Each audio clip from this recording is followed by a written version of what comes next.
했어요. 느닷없이 외교안보 라인에 인사가 났는데, 그러니까 뭐 돌려막기 회전문 인사 이렇게 표현을 합니다. 뭐 일각에서는 사람이 없어서 뭐 중도 무당층들까지 포괄할 수 있는 사람이 없어서 단단하게 그 자기들끼리 인력을 채웠다 이런 얘기도 하는데, 그래도 좀 아니 경호처장 하다가 국방부 장관, 국방부 장관 하다가 안보실장, 안보실장 하던 사람 안보특보 이렇게 보낸 거예요. 어떤 맥락이 있다고 봐야 됩니까?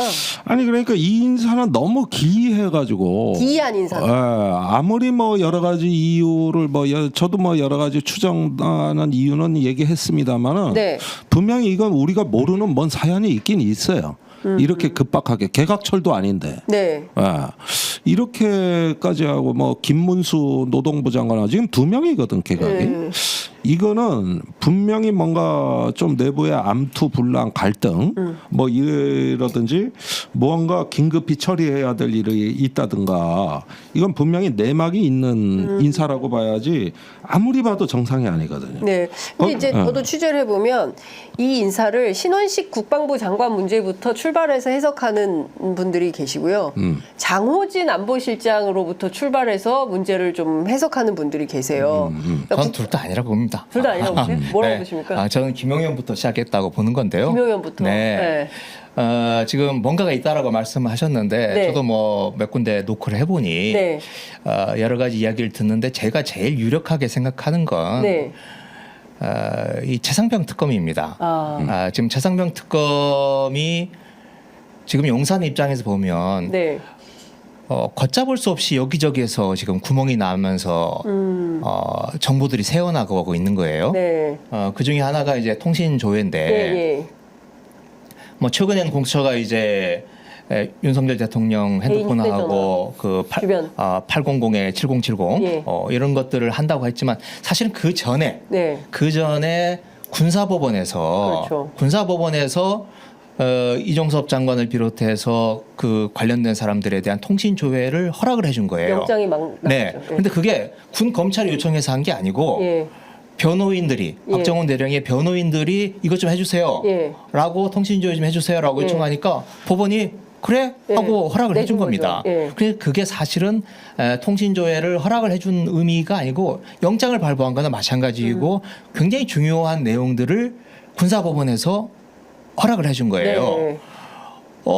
그러다 보니 이제 뚝이 무너지기 시작을 하는 거죠. 이렇게 되니까 예. 자 군대 내에서 군사법원이 그렇죠. 네. 그리고 지금 특히 해병대를 중심으로 해서 관련자들이 조금씩 이야기가 나오기 시작을 하고 있어요. 네. 거기에 군 검찰도 예. 제가 지난해 그 군검찰과 관련해서 한번 국정감사 때 네네네. 군검찰을 상대로 한번 질의를 해봤었는데 비공개 네네. 국감이었습니다. 군 검찰도 쭈삣쭈삣해요. 자신이 없는 거예요. 이 사건에 대해서. 그런데 지금 공수처에서 수사 들어온다고 하죠. 또 특검한다 그러지. 예. 이러면 어디에서 구멍이 나서 이 뚝이 무너질지 알 수가 없는 상황이 정권 안보가 위태롭다. 그렇죠. 네. 예. 이래서 이걸 틀어막는데 예. 김용현 군을 제일 장악하고 있는 예. 김용현 같은 실장이 사람이 들어가서 예. 국방부 장관으로서 예. 입을 틀어막고 예. 관련된 것 누수 현상이 벌어질 수 있는 것들을 다 막는 게 그게 말하자면 이번 인사의 미션이다. 네, 첫 번째. 발단이었고 예. 그러다 보니 현직 국방부 장관 10개월밖에 안 된 장관을 어디 보낼 데가 없잖아요. 네네. 그렇다고 좌차시킬 수는 없고 그러니까 형식적으로는 영전인데 안보실장으로. 예. 그런데 뭐 거기에 김태호 1차장이 알았어. 있는 건데 네. 사실 김태호 바지 사장인 거죠. 네. 거기 들어가 보니까 네. 제일 애매한 장호진 안보실장만 외교관 출신 네. 그냥 퉁 네. 쳐내면서 네. 발생한 그런 인사훈이라고 일련의 생각합니다. 사건이다. 네. 그러니까 이제 핵심은 그 소위 제2의 차지철이라고 불리는 네, 김용현 경호처장을 국방부 장관으로 보내서 제일 처음으로 해야 될 것은 그러면 군사법원 인사겠네요. 그러니까 재판부를 다 갈아버리고 10월에 이제 예. 그 장성급 인사부터 시작을 하죠, 군이. 네. 그때 이제 한번 그때 우리 저 청취자들분께서도 한번 좀 지켜봐 주시기 바랍니다. 군사법원과 관련된 네. 이 병과 그 법무병과라 그러나요? 네. 법무병과 특히 이제 판사뿐만 아니라 법원뿐만 아니라 군 검찰도 어떻게 인사가 나는지 네, 예. 한번 좀 지켜봐야 될 것 된다. 같습니다. 예. 그 점은 좀 보충 설명을 드리면은 네. 지금은 이제 증거 신청은 거의 다 됐고 추가 심리가 몇 건 남아 있어요. 네. 그다음에 판결입니다. 네. 그렇다면은 그 지금에는 이제 뭐 통신 정보라든가 이런 부분들을 막는 부분보다만 판결에 임박해 있는 시기라는 게 아마도 군사법원을 장악하는 데 있어 가장 화급한 네, 네. 일이라고 할 수가 있겠습니다. 그런데 지금 변호인들도 재판 분위기는 좋았는데 판결은 장담을 못 하고 있어요. 네. 사실은 김계환 사령관이 워낙 위증을 많이 하고 해병대 간부들이 네. 전부 김계환 사령관 편을 들었는데 그 이윤세 대령이라고 저 정무공보실장 네. 한 명 정도가 약간 중립적 증언한 게 전부거든요. 그러니까 이 증언한 이 심리의 토대로 보면은 사실 박정훈 대령한테 그렇게 유리하지가 않아요. 예, 군사법원 체제로 봤을 때 굉장히 변호인들의 증거 신청을 대폭 수용했다 하더라도 무죄가 나온다는 보장이 없단 말이에요. 그렇게 되면 그 다음 순서는 민간법원, 고등법원으로 가게 가는 돼 거죠. 있는 겁니다. 네.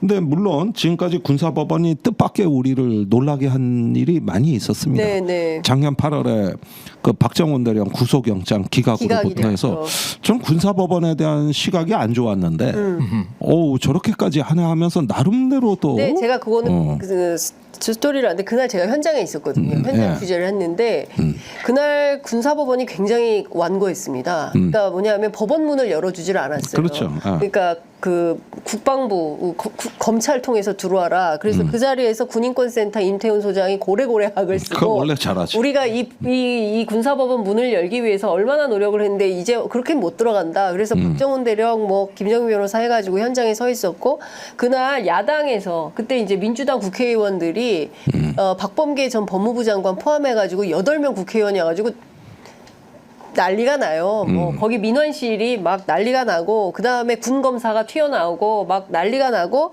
그리고 나서 저녁 무렵에 영장이 그렇죠. 기각된 거예요. 예, 그러고서 우린 구속되는 줄 알았던 거죠. 그렇죠. 예. 대다수가 그랬어요. 예. 그날이 금요일이었는데 네.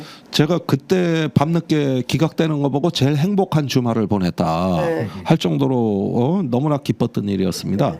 그때 구속되면은 이 사건 판도가 달라져요. 그렇죠. 완전히 완전히 무너뜨렸을 달라지는 거예요. 거죠. 완전히 무너뜨렸어요. 그러니까 박정훈 대령을 고립시키기 수 있었던 거죠. 그렇습니다. 저 완벽하게. 청문회도 못 나와요. 못 나오죠. 예. 예. 이렇게 봤을 때는 우리가 군사법원에서 기대하지 않았던 성과를 거뒀던 건 사실인데 그러나 판결은 장담할 수 없다. 이건 신정해야 되는 문제거든요. 그러니까 이 부분에서 일단 급해졌다면은 군사법원에 대한 어떤 압력 또는 통제 이런 부분이 있을 수 있다는 거. 그리고 그렇게 되면 또 이제 민간 법원으로 이게 공이 넘어가는 거고 어쨌든지 간에 신원식 장관이 별로 한 일이 없어요. 별로 한 일이 없어요. 그러니까 이런 부분에 대한 문책 붕짜자 붕짜자 이제 그런 건 잘했죠. 그래가지고 이제 뭐 앞으로 네. 11월에 한미일 그 안보 문서 서명까지 밀어붙일 거라. 예.